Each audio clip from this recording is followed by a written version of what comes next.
It is a beautiful spring day here in Texas. Happy Easter, everyone. I wanted to start off this video with just saying I'm thankful that I have my health, my pool, my garden, my family, and my dog.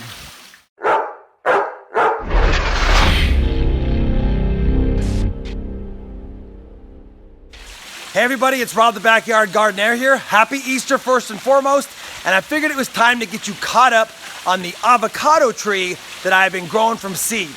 Now I'll start the video off by saying that you'll recall about a year and a half ago the first one died, and then last year we had a freeze that really did a number on my avocado tree. We brought it in the greenhouse. We worked on it for the entire year trying to get it to come back to life. It's with sad news that I tell you that it has passed away. I worked on it like crazy over the winter, but it just would not come back. I think the damage to its system was done the previous year. Last year it tried. We had those new sprouts. They started to come in. They got a disease. Then a little tiny freeze hit, and it was the end of it. I babied it indoors, trying to get the root stock, if you will, to sprout new sprouts. Never did. I finally gave up on it in January, the first week of January, and I said, it's over. So January 2020 was the end of that series.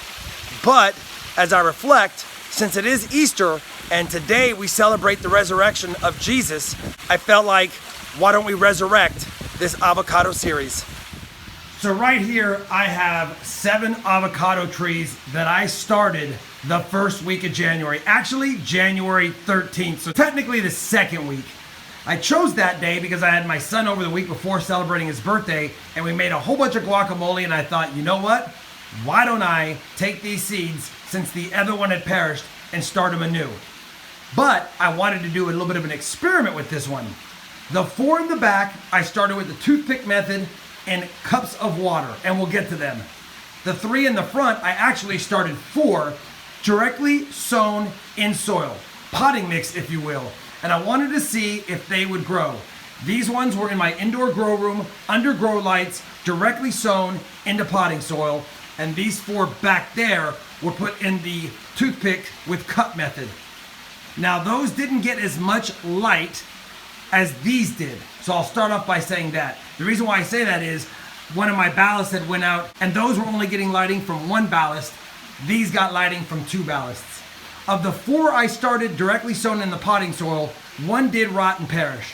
So we did get 3 out of 4 to germinate. All 4 of those germinated. Now there's a reason why they're in pots, and I'll get to that here in a moment. Long story short, January 13th, we started these avocado seeds. What I actually did was on January 6th, we took the seeds out of the avocados. I let them air dry for 5 days. Then I rinsed off that little membrane or the shell off the seeds, and then I started them. So they all had a chance to kind of dry before I put them in either water or in soil.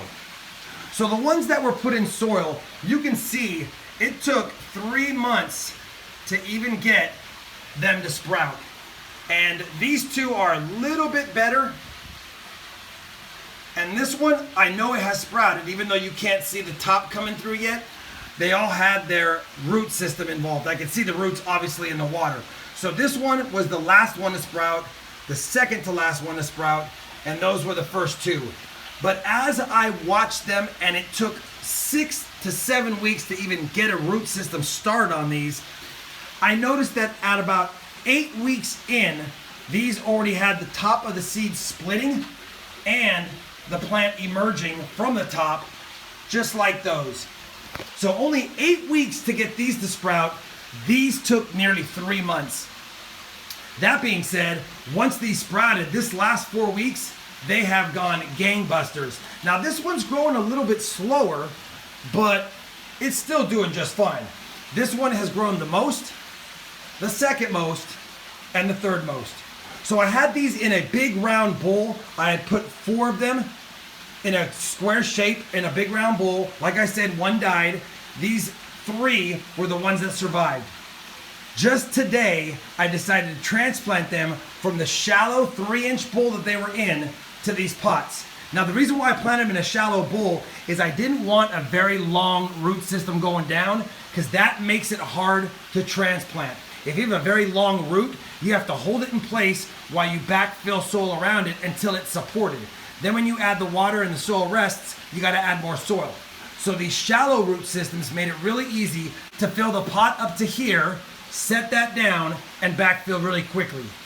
They've been in these pots for about 2 hours. I don't see any wilting. I don't see any problems going on with them right now. They look just as good as they did while they were indoors.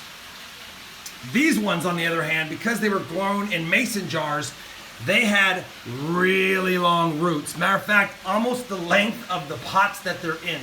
So I had to hold them steady while I backfilled, watered, and then had them settle.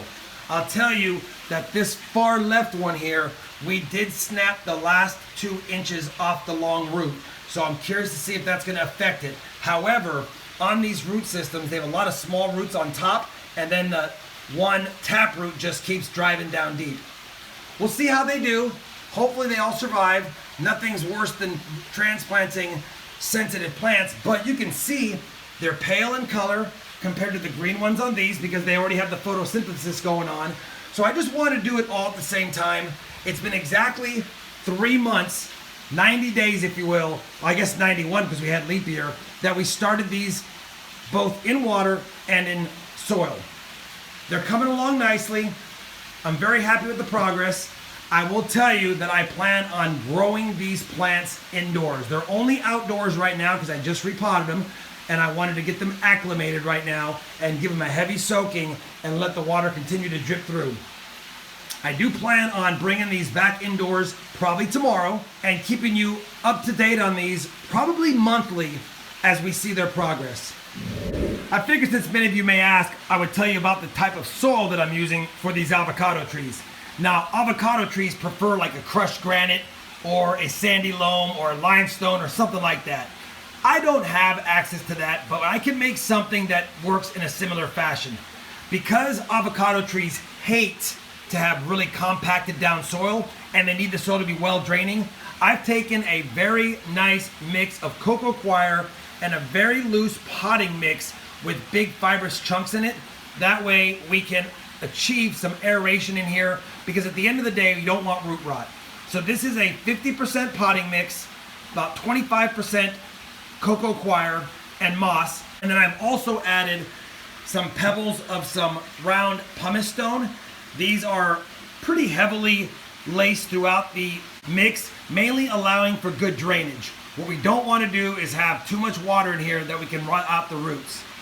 That being said, the next stage when these get older, I will take this exact potting soil and I will mix it with either some crushed granite or some limestone. That way we can make sure that we have the best possible growing medium for my avocado trees. That also being said, you do want to make sure that you frequently upgrade your pots for your avocado trees. The root systems are very aggressive, they spread out in a hurry, and you definitely want them to be able to move around and not get a tangled root mass. If you recall in my first series of avocado trees, I waited way too long to transplant them, and in one of the videos I even showed how big the root mass was. It had circled the whole pot several times. Finally, you do want to make sure that your soil is slightly acidic, between 6 and 6.5 acidity on the pH. That way you can have the best growing conditions for your avocado trees. Anyway, I just wanted to spend a second and talk about what I use for my avocado trees. And again, as it sits right now, most of these were sitting in pretty saturated soil. So this is a good step up from the saturated soil to get them to sprout to where they are now as tiny little juvenile saplings.